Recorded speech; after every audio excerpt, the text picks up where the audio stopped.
In 2015, Transurban launched a competition to collect ideas that could transform an unused site next to CityLink in Melbourne. Known as the Power Street Loop, the site is located in the city's Arts and Culture Precinct in South Melbourne. More than 50 diverse and exciting entries were received from across Australia. The judging panel, comprising environmental, urban design, engineering and arts experts, were tasked with choosing the winning ideas.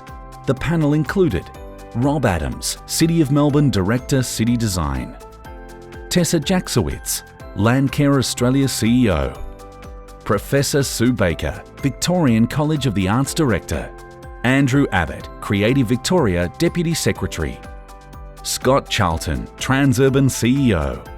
The panel selected 4 winning ideas that were publicly announced at an awards night near the site in South Melbourne.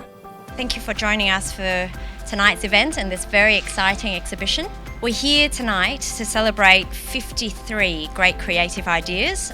We decided that the competition would look at ideas that would be ecologically, socially and economically sustainable, introduce new ways for us to think about use of urban space, and really challenges us in thinking about what is realistically implementable.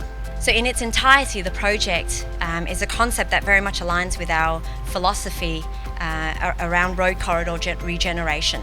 We were looking for, as I think you all know, the criteria: promoting green infrastructure, ecological value. We wanted a strong artistic impression, not only for the arts precinct, but if you look at the rest of CityLink, it has some very strong artistic impressions. Because we came from different streams, so Tim came from his wayfinding and landscape architecture background. I had my urban design touchy-feely thing and Matt had his good design skills. We actually all intuitively drew sketches separately and came up with a similar idea of the sort of the fingers coming up through the bush. So it was actually quite interesting. We follow a lot of architecture blogs and stuff, and I happened to stumble across it and I asked the guys if they wanted to do it, and we all agreed, and so we entered. We get to talking and then ideas just start flowing, we just brainstorm, and then all of a sudden it's there. Just a lot of laughter. Honestly, it was just fun. That's our process. A lot of laughs, a lot of gags, and that's how we work. We wanted to develop a sense of mystery as the site develops, in that the vegetation will grow, some of these trees will become quite significant in their size, and initially in the juvenile stage the sculptural elements will be quite proud and prominent, but as the site matures they'll fade into the background, they'll become slightly hidden by some of the vegetation, and there'll be a sense of mystery that is created from that. We haven't worked with other emerging technologies other than that, no. But in terms of solar PV, regeneration and that sort of thing, that's something that I work with every day, so it's quite comfortable around the numbers with that sort of thing. But yeah, it's just about integrating what's currently available and turning it into something new and innovative for use on the site. Yeah, currently available and trending technologies as well. Yeah. So we know that these are going to keep growing, so that's why we're trying to apply them to the site.